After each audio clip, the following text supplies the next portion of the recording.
آج کیا ہوگا؟ سب کی نظریں اسلام آباد ہائی کورٹ پر جم گئیں۔ سابق وزیر اعظم نواز شریف کو ریلیف ملے گا یا نہیں؟ اسلام آباد ہائی کورٹ نے سابق وزیر اعظم کی حفاظتی ضمانت کی درخواست پر نیب کو نوٹس جاری کر دیا۔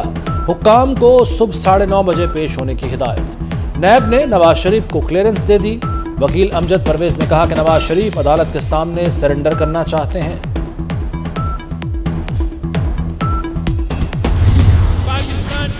پارٹی ملک بھر میں اپنا عوامی رابطہ مہم شروع کرے گی اور ہمارا ایک ہی مطالبہ ہوگا کہ الیکشن کرو، ڈیٹ دو، اسکیڈول دو، عوام کو اپنا ووٹ استعمال کرنے دو۔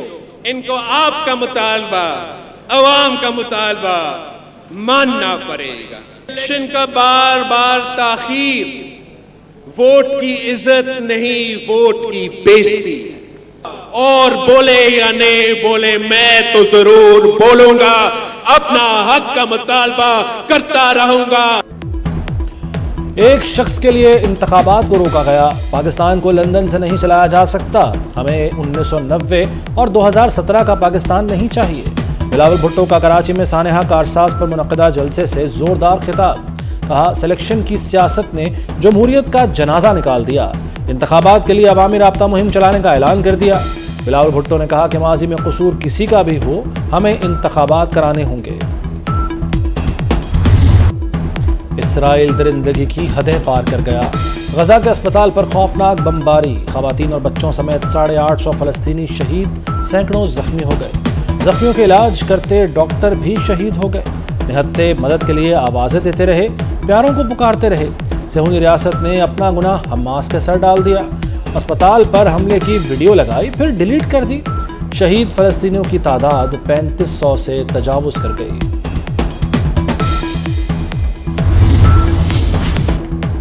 غزہ کے اسپتال پر اسرائیلی حملے میں بچ جانے والے 4 سالہ بچے نے کیا دیکھا؟ ڈاکٹرز کی دہشت سے لرزتے بچے سے بات کرنے کی ویڈیو سامنے آ گئی۔ ننھا بچہ غزہ اسپتال پر ہونے والے حملے میں بچ گیا۔ بچے کے چہرے پر خوف طاری رہا۔ ڈاکٹرز پوچھتے رہے تم نے کیا دیکھا؟ آنکھوں دیکھا حال کچھ یوں بتایا کہ جب ڈاکٹر نے بچے کو شفقت سے ساتھ گلے لگایا تو زار و قطار ہونے لگا۔ OIC کا ہنگامی اجلاس۔ غزہ کے اسپتال پر اسرائیلی حملے کو منظم ریاستی دہشت گردی قرار دے دیا۔ اجلاس میں اسرائیل کی غزہ کے اسپتال پر بمباری کی شدید مذمت۔ OIC نے مطالبہ کیا کہ جنگی جرائم میں ملوث عناصر کو سزا ملنی چاہیے۔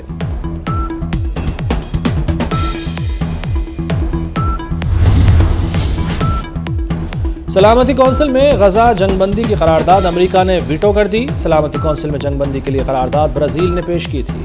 15 رکنی سلامتی کونسل میں قرارداد کے حق میں 12 ووٹ پڑے۔ امریکہ نے مخالفت میں اور 2 ممبرز نے حصہ نہیں لیا۔ امریکہ نے پہلے بھی روس کی قرارداد مسترد کر دی تھی۔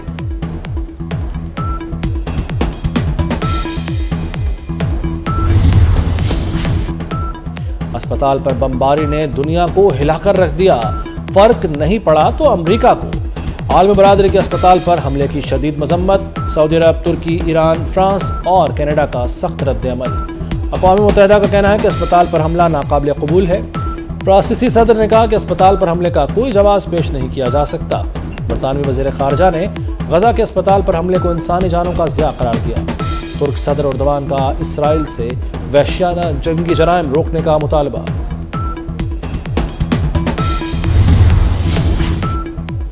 اردن، مصر اور فلسطینی اتھارٹی کا جو بائیڈن سے ملنے سے انکار۔ اردن نے عمان میں 4 ملکی سربراہ اجلاس بھی منسوخ کر دیا۔ اجلاس میں امریکی صدر کے ساتھ مصر اور فلسطینی رہنماؤں نے شرکت کرنا تھی۔ جو بائیڈن نے اسرائیل کو کلین چٹ دے دی۔ غزہ کے اسپتال پر حملے کی ذمہ داری حماس پر ڈال دی۔ امریکی صدر کا اسرائیل کی مکمل حمایت کا اعلان۔ غزہ پر وحشیانہ اسرائیلی بمباری کے خلاف دنیا بھر میں شدید غم و غصے کی لہر۔ کئی ممالک میں مظاہرین کی توڑ پھوڑ۔ بیروت میں امریکی سفارت خانے کے باہر آگ لگا دی گئی۔ مظاہرین نے اقوام متحدہ کی عمارت میں بھی توڑ پھوڑ کی۔ عمان میں اسرائیلی سفارت خانے کے باہر ہزاروں لوگوں کا احتجاج۔ سفارت خانے میں گھسنے کی کوشش کی۔ تہران میں فرانس کے سفارت خانے کے باہر مظاہرہ۔ ترکیہ میں مظاہرین کی نیٹو فوجی اڈے میں گھسنے کی کوشش۔ فلسطین کے حق میں تیونس، مصر اور فرانس میں بھی بھرپور مظاہرے کیے گئے۔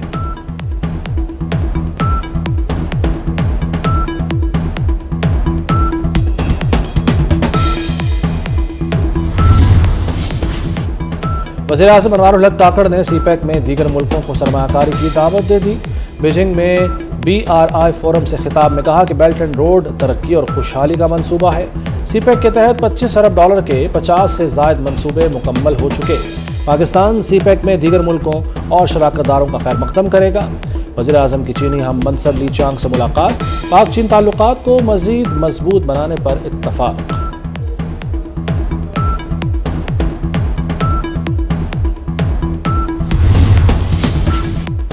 وزیر اعلیٰ پنجاب محسن نقوی کا ڈچکوٹ کا دورہ، فیصل آباد کے نواحی گاؤں میں مبینہ زیادتی کے بعد قتل کی گئی بچی کے گھر پہنچے۔ بچی کے لواحقین کو قاتلوں کی جلد گرفتاری کی یقین دہانی۔ وزیر اعلیٰ نے بچی کے والدین کو دلاسا دیا۔ کمسن بچی کے بھائی اور 2 بہنوں کو پاس بلا کر شفقت کا اظہار کیا۔